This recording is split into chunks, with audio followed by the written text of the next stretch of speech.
What's going on, people? It is the ItsJusBrandon Podcast, Wednesday for once, and I'm feeling booped up. I have been sick since last week, Thursday, and I'll tell you exactly how it happened. First, I was being a douche. I had a t-shirt on, a vest, and I was outside. Not outside, like I was like frolicking throughout the fields. Now, I went to this pub, and I don't know if you guys know, pubs are actually very cold. They're like a cold place. When I say cold, I mean the door is always opening and closing and stuff. There's a garden area and stuff. There's a general draft in most pubs. Now me, thinking I'm super. I got pecs. They keep me warm. I'm sitting in this pub, t-shirt on, vest on under it, and I've been active throughout the day. So your boy has been sweating. So I wasn't really drinking. I only had like orange juice. Why? Because I don't drink alcohol. Nothing moral about it. I just don't like the taste of it. That's it. If it tasted like Kool-Aid, your boy would be getting turned up as we speak. But, yeah. Would you know this smoke going to taste like Kool-Aid? I'm not interested. But, yeah, so I was sitting out there at that pub for like a good 2 hours. Then I ride my bike home in the rain, and then I get home, and then I try to do my business in terms of like, chilling out and stuff. But it didn't really help. So I've had Thursday night is when I got sick. It didn't hit me till like Friday afternoon, Friday night, Saturday morning, straight up and down, sicktastically, sicktatiously sick. And that's how I spent my 4 days off. My 4 days off has been, I've been sick on a Saturday. Don't forget sick on a Friday. I was even sick on Sunday. And then Monday, and guess what? Tuesday, I was sick, all of those days. Straight up, and I've not had so many involuntary naps in my life. I've been so effing tired. This is how funny it is when you're sick, because first off, whenever I'm sick, something ill goes down, which only thing that was ill that went down was me. I actually hit the ground. Here's how it was. So I'd get up, get to my computer. I would try to play some video games. And after 2 minutes of that, I'm so exhausted, I have to lay on my couch for 4 hours.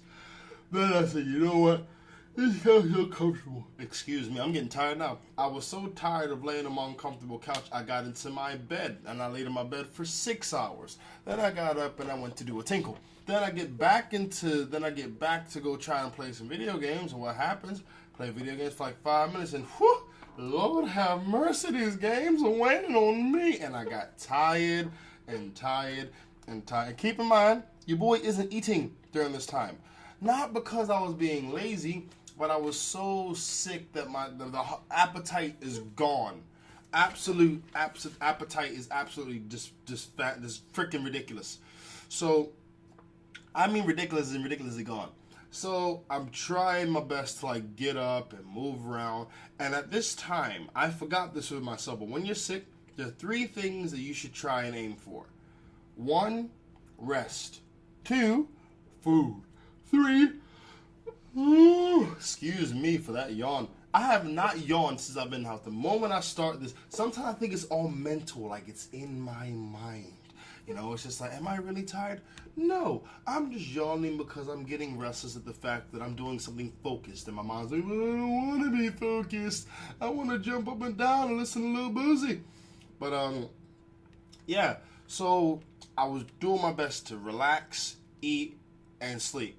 I slept, and I sort of ate.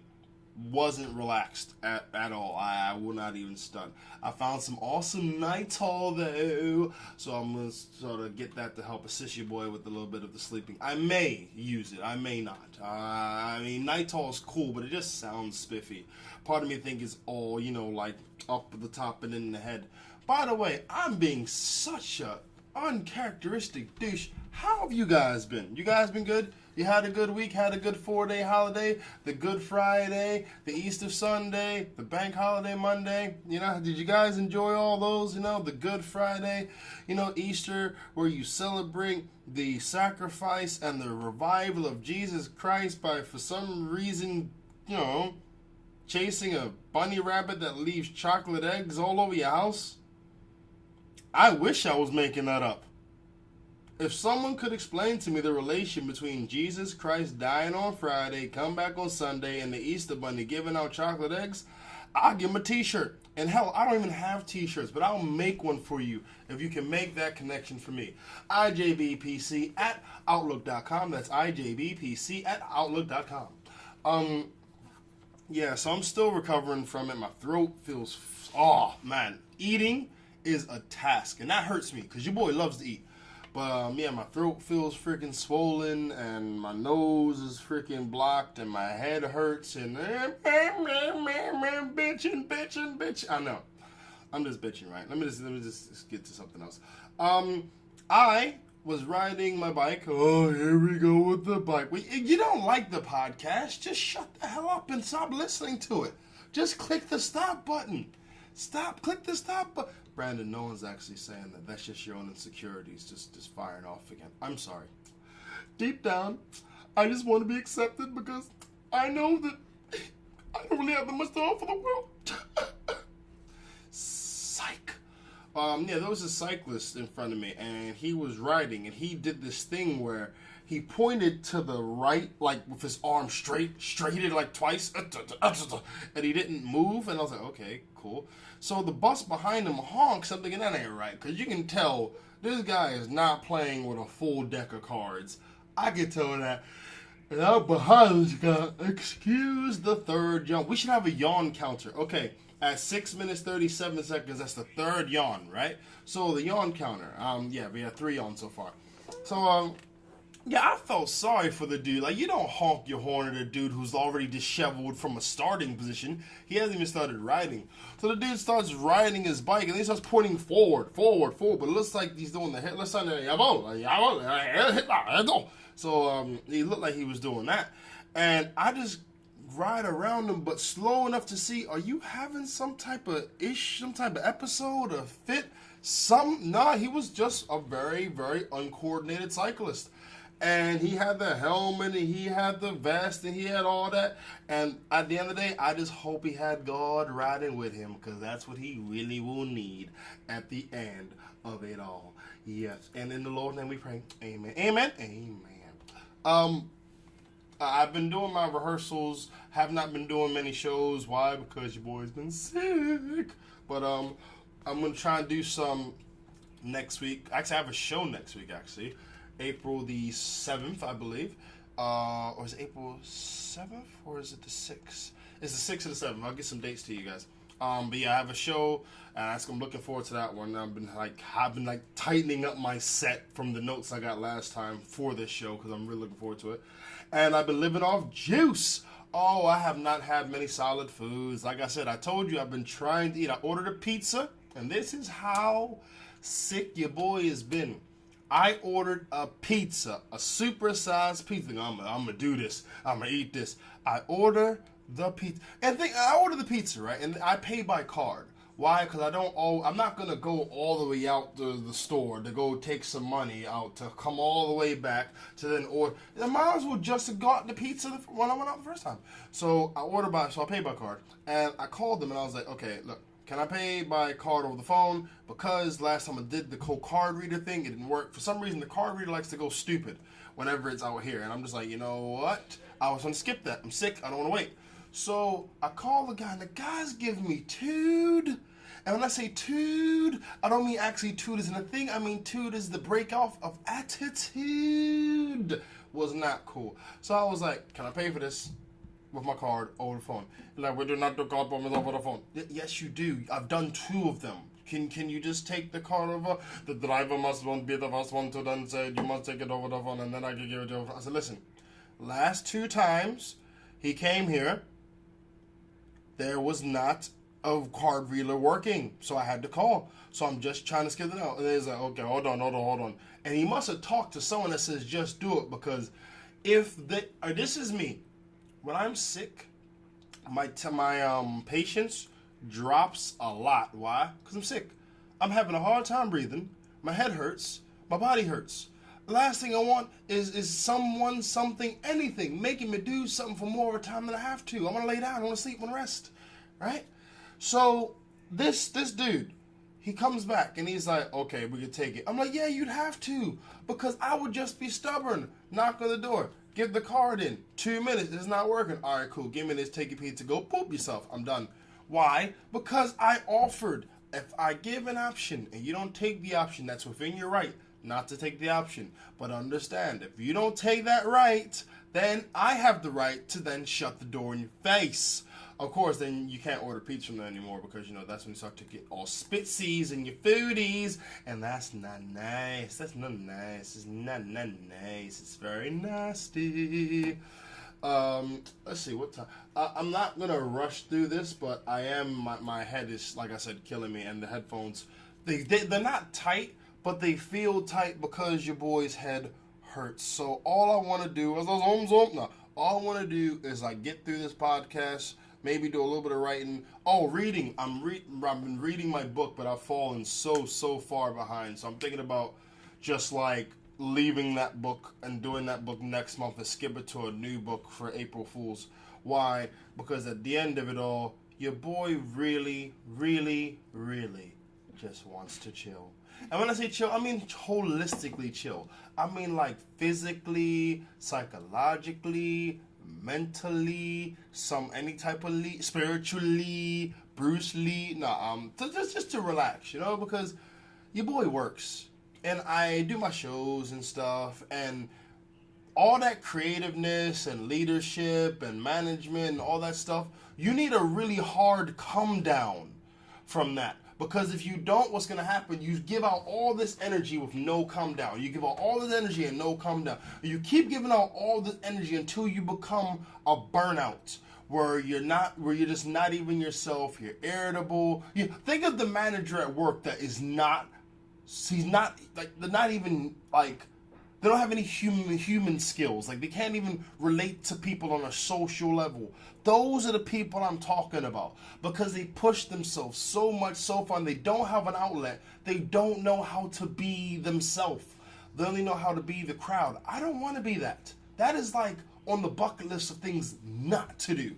So after this, my nose is running now. Jesus. After this, I'm going to light myself another incense. I'm going to lie on my couch, set my alarm, because, I don't want to sleep till 4 in the morning and wake up, and then I'll be like, oh, God, I'll be up for the rest of the freaking night. But, yes.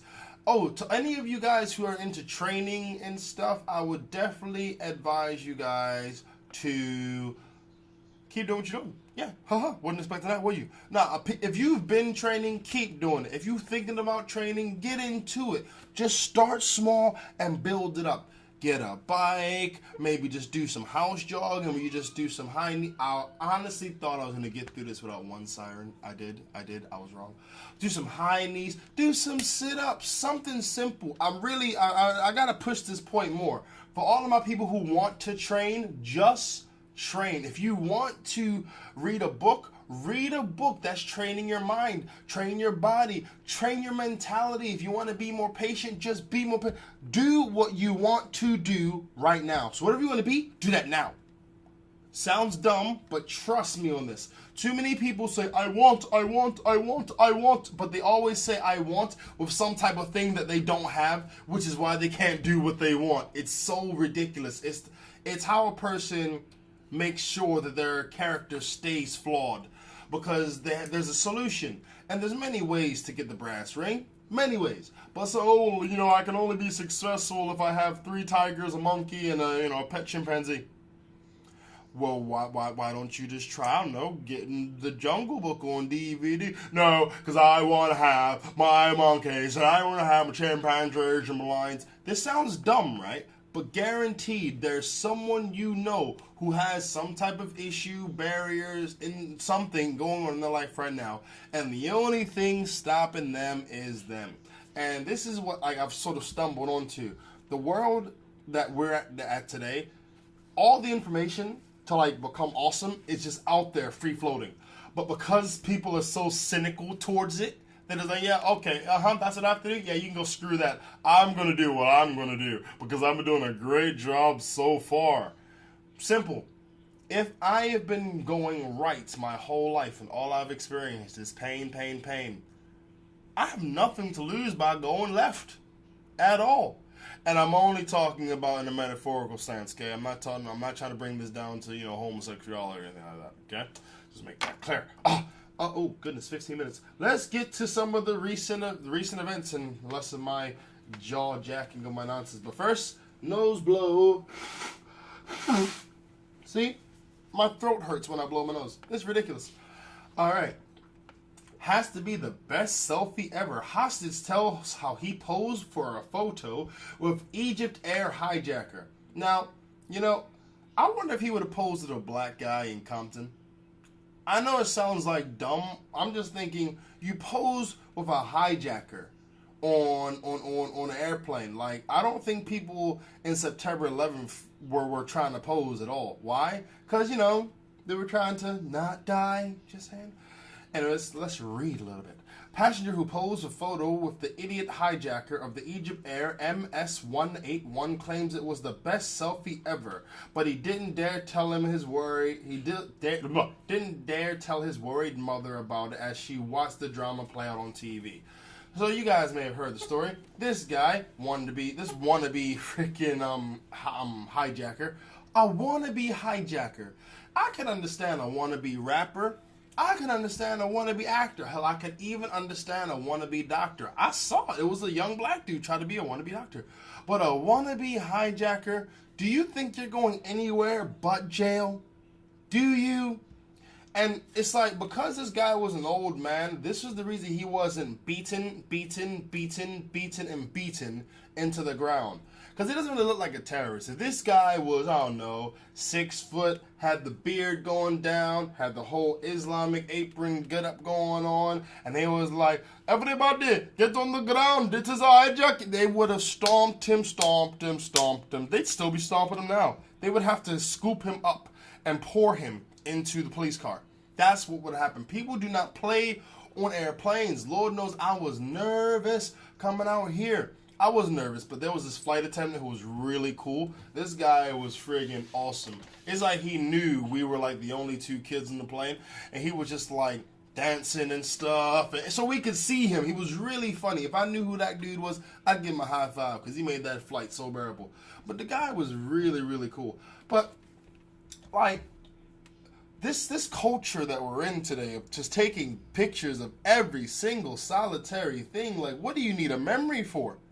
It's going to get to that point, guys, where we don't have brains that can retain memories. What do we have? We have cameras. And we just take the memory and we stick it in our head. And then we look at it. No, okay, I'm just being stupid. Now I'm going to go to the next one.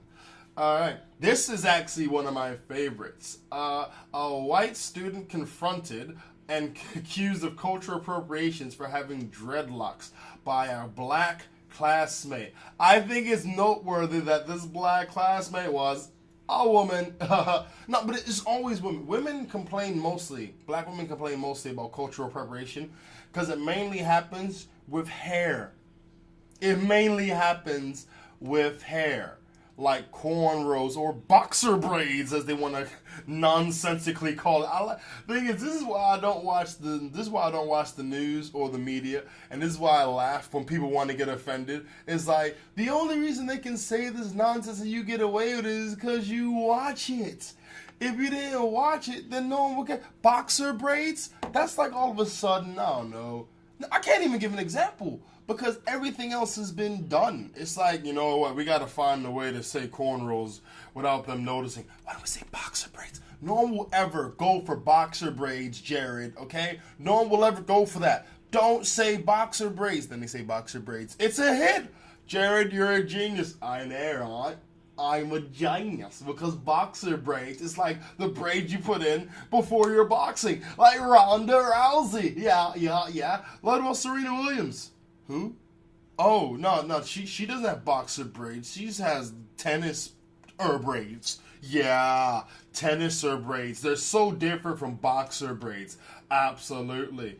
But in the clip, right, this guy is like, there's 2 black people, a black guy, and the black guy looks super effeminate, I gotta say. He may have been straight, but if he was straight, he's that Prince level straight, where you're not really sure which team he's batting for, but he could go either way.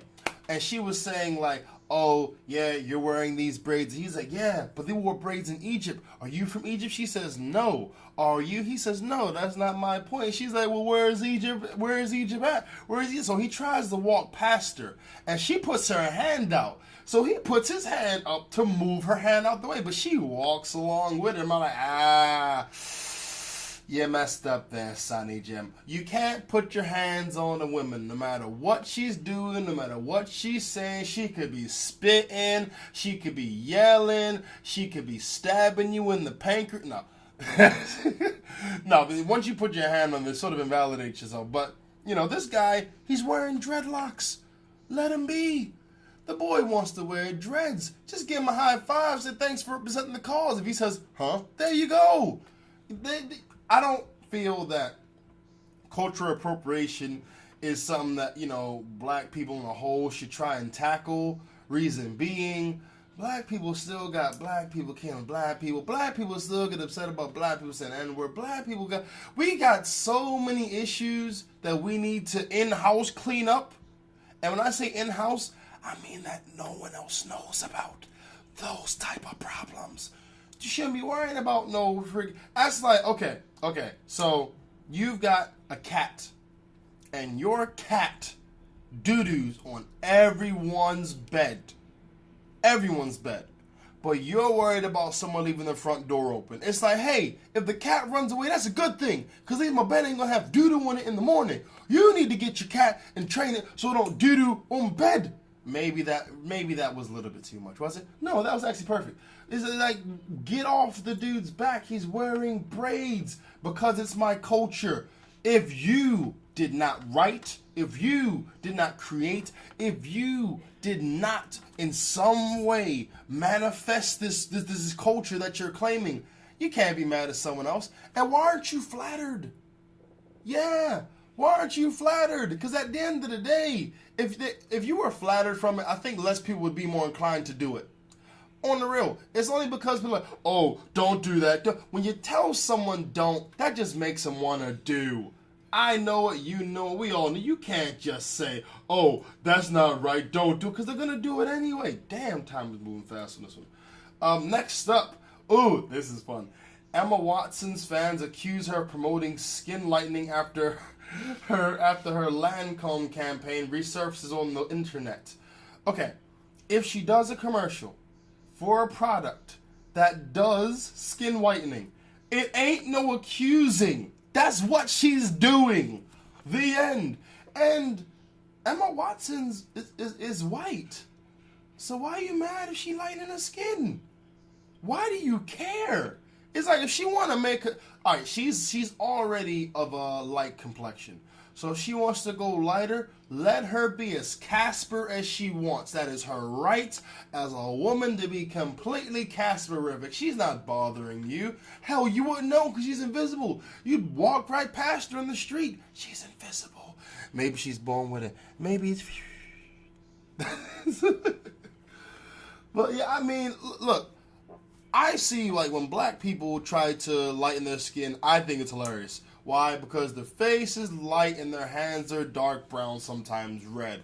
And when they bleach and it's wrong, it goes around their eyes get really dark and their lips are really black and their skin is this sort of pale, sort of red, sort of screaming, oh my God, I'm in so much pain, it burns, has that type of complexion. You leave that to itself because they think they look good.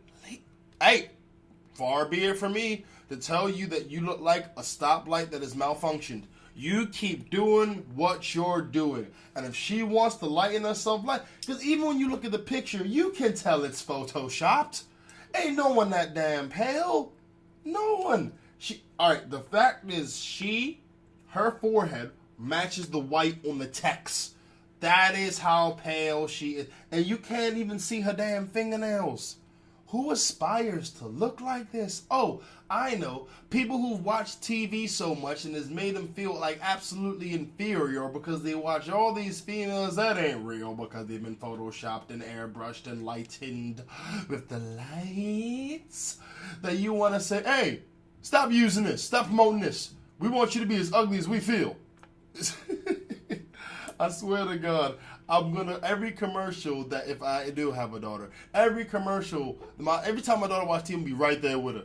Because I'm going to say, you see, she is not real. But she walks and talks. No, baby, no. Shh. What you're missing out is the person is real. Her face is artificial.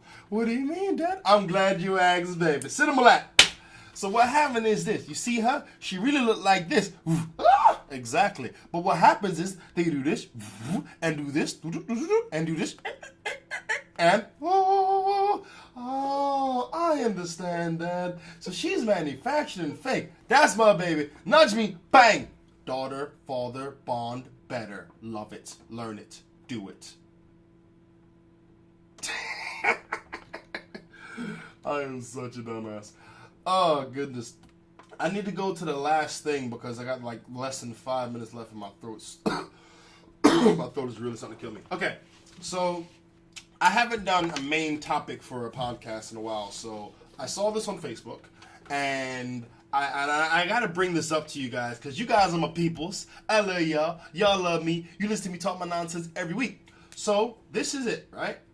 Lately, and I'm not going to say who it's from. I'm just going to say what it says, right? Lately, me and my boyfriend have been arguing a lot. Out of anger, I told him I hate him and that he didn't love me or care about me. Today, when I picked him up from work, he came out with all of this. He told me he was sorry about everything, sorry for making me feel like he didn't love or care about me. This was his way of proving it to me. I love my baby, swear nobody would understand. Then he made me promise to be his girlfriend forever. I couldn't because one day I want to be his wife. In the picture, it is a balloon heart, some Hershey's Kisses, cookies and cream, it looked like a little flower thing. He bought it like a gift basket. And that is his way of proving to her that he loved, and that was his way of proving his love to her by buying her cookies and cream, Hershey's chocolate. Now, I understand the gesture behind it, and I get that. Cool. My thing is this. Maybe because she went to go pick him up from work, that was her way of saying, hey, I said this, but whatever, da-da-da. Now, I'm like this. Are things you say in anger just that?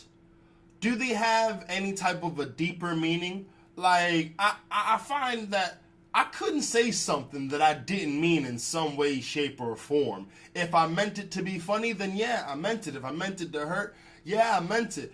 But just because you say it in anger, does it mean that it's not relevant, Or should you even be doing that if you're an adult? You know what I mean? And if you've been arguing, why don't anyone ever get to the root of why you're arguing? It seems like, hey, we argued. Yeah, we argued. And it doesn't get resolved. It's like, what are you doing? You had an argument yesterday and now you're cool. I mean, I know you let things go, but if you let it go and it comes back, then it hasn't been let go. It's a recurring problem. It needs to be, talked to and worked out. And maybe some people feel, well, you shouldn't always talk at a problem. Cool. You take your avoidance issues and go somewhere. Avoid me, because when you avoid a problem, it comes back again and again and again. And I think that this is really pacifying to buy chocolates and all the rest of this stuff. Hey, listen, I'm sorry that I made you feel like you don't love me. That's dumb. No, okay, hear me out. He said he was sorry about everything. So everything was his fault. He's apologizing for everything. Things he did and he apologized for everything, right? So, and don't try to read between the lines. Read the words that this brother said. He said he was sorry about everything. So he took it all onto himself, Jesus Christ style. He was sorry for everything. Sorry for making her feel like he didn't love or care about. To instill those feelings in someone is not possible. Your actions can give them something to go off, absolutely, positively, without a shadow of a doubt. But there's no way you can make another person feel. They have to have that feeling within them, and the stimulus is whatever the action is. You know what I mean? That's the stimulus. But that stimulus doesn't immediately equate to, hey, wait, What did you do? You said this? I hate you now. It's all hate. You made me hate you. No, you chose to hate based off the feelings that were available. It's like a pocketbook. You go in your pocketbook. What do you got? Blush, you got eyeliner, you got eyeshadow. These are all things that you have already. But if you don't have no lip gloss in your purse, you can't say, oh, I feel like lip. You never had it in the first place. I can hear so many people rolling their eyes. Maybe they're laughing. Maybe they're laughing at me. I don't know. I'm sick. Maybe I'm just being delirious. But for me, there needs to be a level of responsibility that is taken in these things. And you should not be allowed to say whatever you want to say because it's in the heat of the moment. Because for me, in the heat of the moment is the same as alcohol. You say what you really, really feel. And you say it with the most hurt possible. You say it trying to hurt as much possible. And there's another thing about this. It sets the precedent that whenever something else happens, you're going to have to buy something else. And then when something else happens, you got to buy some more stuff. And then something else, you got to keep buying and buying. So next you have to get her a human-sized figure of yourself in milk chocolate to apologize. And what happens after you do that? Huh? What happens? Because they say, oh, you should never think about the next argument. But that's the thing. This wasn't resolved. What he did was put a Band-Aid on it. If I'm walking across the grass and I trip and I scrape my knee, you put a Band-Aid on it. You haven't healed the problem. Why did I trip? Why did I skip my knee? You fix that. I ain't never scraping my knee again. Am I looking at this too realistic? Am I looking at this too raw? Am I too much of a man? Am I being too logistical? No, I don't think I am. What I think I am looking for something that I think you need to have a level of maturity to say, you know what? It's never just all you. It was me too. Of course it was me too. How can you argue with yourself? Brandon, what's wrong with you? I don't know, Brandon. What you yelling at me for, Brandon? Brandon, you crazy. Shut up, Brandon. That don't make no damn sense. None. An argument takes two people. A disagreement takes two people. So one guy apologizing for everything, that is his right as a man to do that. And it is also his right as a man to buy her those gifts. And when he does that, he sets that precedent of whenever something's wrong, I'll apologize for everything, buy some chocolate, and it'll all be good. But that's never a good look, and I'll tell you why. Because every man has pride. Every man has a level of pride, and in that level of pride, he's gonna start to eventually realize this ain't all my damn fault. And as he's done this and set up the what is it? He set up the I'm forgetting the word. Damn. You know when you kill your own point? Standard. He's setting up the standard of, oh, she says something hateful. I buy chocolate and apologize for everything. It's all good. By setting up that standard, she's going to expect that every single solitary time. Not to say that she's always going to act off it, but that's what she's going to be expecting because that's what's put in place. Now, what happens to a guy, and I'll ask this to all my beautiful ladies out there. What happens to a guy when you take his pride and you defecate on it again and again by him apologizing and apologizing and apologizing and getting no type of apologies in return that would then show there was a level of appreciation for him and his own level of self-respect? What happens? Do you know? I'll give you a hint. It's not fair play. And on that note, I'm going to have to bounce. I wish this brother and this lady all the best in the world. Hopefully this is just a one-time thing and they can learn and grow and become a better couple together. If not, better get ready to buy some more chocolate. Anyway, get at your boy at IJBPC on Twitter. That's at IJBPC on Twitter. Instagram at IJBPC. Also, holla at your boy. Get at your boy. At IJBPC at Outlook.com. That's IJBPC at Outlook.com. I want you guys to have a fantastic week. I'm going to go to sleep and have a coma.